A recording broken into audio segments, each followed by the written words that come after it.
my postgraduate degree in the UK, and there is some information that I wish I knew before I went for my master's. So that's what we're going to discuss in this video.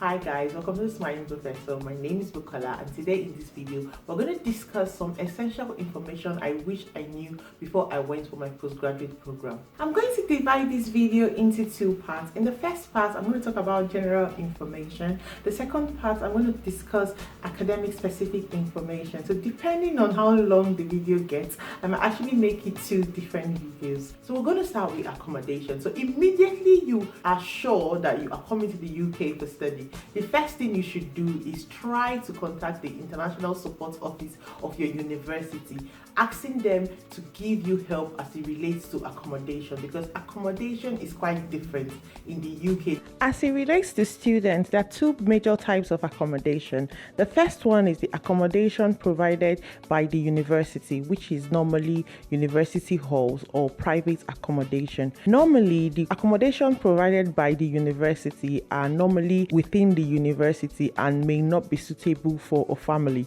So these are factors you have to consider. If you are coming with your family, such as your wife or children or both, you have to ensure that you're making adequate plans to secure the right accommodation for your family.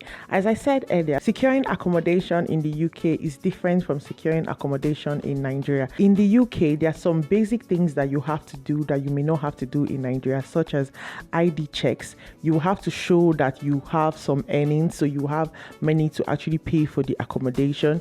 You would have to show that you have legal permission to be in the UK, such as your visa or your resident permit. You will have to have a confirmation from the university that shows that you are actually a student of the university. Another factor I feel that you should be aware of before you come to the UK for your study is with regards to accommodation. Most landlords require you to sign a legal contract. They require you to either sign a 6 month or a 1 year contract, and without this they will not actually give you the accommodation even if you pass all the checks.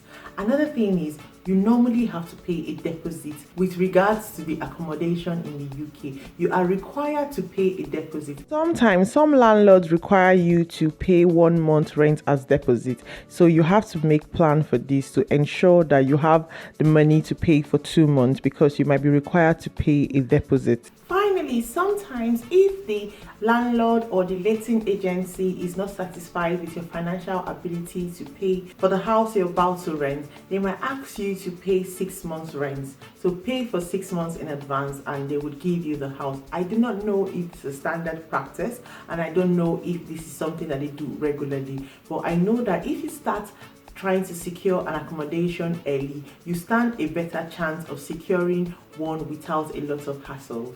What I mean is, because you started the process early, you can get started on all the required documentations that you would need to secure an accommodation. You can contact the real estate agents or the landlords if you decide to go with a private landlord, or even the university early and start on the process. So immediately you land in the UK, your accommodation is already ready. Some people actually get their family and friends to help them do all these processes, but if you do not have people to aid you with your accommodation process, it's best you start it early. And don't forget, your university is always there to help you. Do not think that you are alone. Contact your international support office. That's what they're there for. My university has an amazing international support office where they help international students secure accommodation. They help you with the process. You have to do it yourself, but they tell you what to do and help you with the process. So I know I've spoken a lot about accommodation, but accommodation is really, really important. I used to make a joke with my friends that I never knew how accommodation was important until I left Nigeria.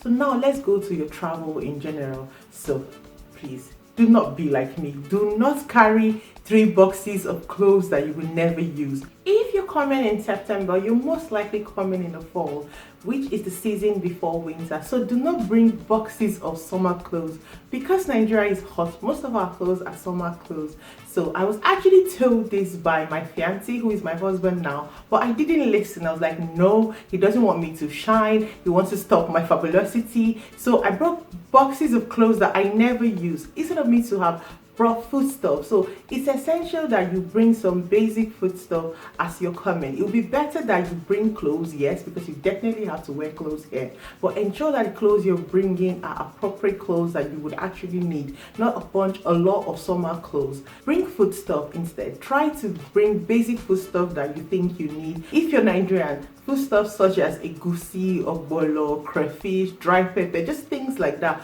But please ensure that you're packing it properly. So use cling film to wrap the foodstuff very well and put it in Ziploc bags, because the last thing you want is when custom officers actually open your box and there's a lot of scents coming out from it, and they will start to investigate. So ensure that you are wrapping it properly. You're wrapping whatever foodstuff you're bringing properly, and because of times we're in, ensure that you are going on the country's website to see if the foodstuff you're about to bring is allowed. Don't bring anything that is prohibited. I know that you're not allowed to travel out of Nigeria with something like palm oil. So ensure that whatever you bring is allowed and you're packing it properly. Please do not bring boxes of clothes like me that you would never use. Please, if you're enjoying this video so far, please click the like button and actually share the video with your friends, and also put a comment down in the comment section below, because it actually helps to promote the video within the YouTube space. With regards to travel, also ensure that you are wearing the right outfits for your travel. So as I said, if you're coming in September or even in January is actually winter, but if you're coming in September, it will be the fall. It will be cold, but not as cold as the winter. So ensure that you are looking for the thickest jackets to buy, because as I said, Nigeria is quite hot, and you coming from a very hot place to the UK, which might be cold at the time, might be different. The last thing you want is dragging your boxes and feeling really cold. So ensure that you wear the right outfit. Ensure your outfit is comfortable, and it also would help you with the cold. Another very important point as it regards to your travel, ensure that you know the address of where you're going to. So if you're going straight to your accommodation or you're going straight to the university, ensure that you know where you're going and you have the right itinerary, because you might be asked this by the immigration officers. And also, even if you're not asked, this is good just so you know what you're doing. So immediately you leave the airport, how are you going to get to your final location? Are you going to use a train? Are you going to use a bus service? Are you going to use a taxi? Ensure that you have your itinerary, you know where you're going, just so it makes your travel easier.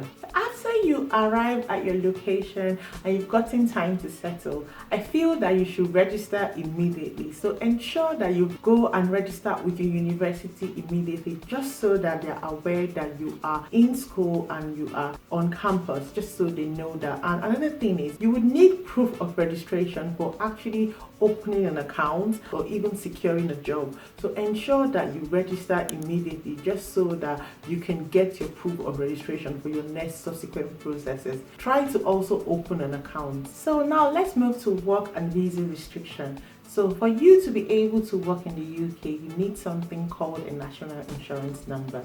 So when you get into the UK, Google how to get a national insurance number, and you get the application process from it, and ensure you follow it, just so you can apply for your national insurance number to enable you to work. Another thing that is really important that I think some people are not aware of, if you are a student, you are only limited to working 20 hours a week in term time. What this means is, in term time, when the school is actually in session, you can only work 20 hours a week. But if you come with a dependent who is an adult, they can work as much as they want. So students are not allowed to work more than 20 hours a week in term time. And if you do this, you'll be breaking the visa rule, and you might actually get penalized for this. But if you come in with a dependent, you as a student can work 20 hours a week, but your dependents, because they are not studying, can work as much as they want. So make sure that you understand this. And also, as an international student in the UK, you are not allowed to operate a business. So you are not allowed to engage in business activities, and some people are not aware of this. If you're coming to the UK with an entrepreneurship visa, then you are allowed to operate a business. But if you're you're coming to the UK with a student visa, you are not allowed to operate a business. So as I said at the beginning of this video, I said that if the video is long, I'm going to divide it into 2 different videos, and I feel the video is going to be long. This is why I'm going to stop with regards to general information I feel I should have been aware of before I came to the UK.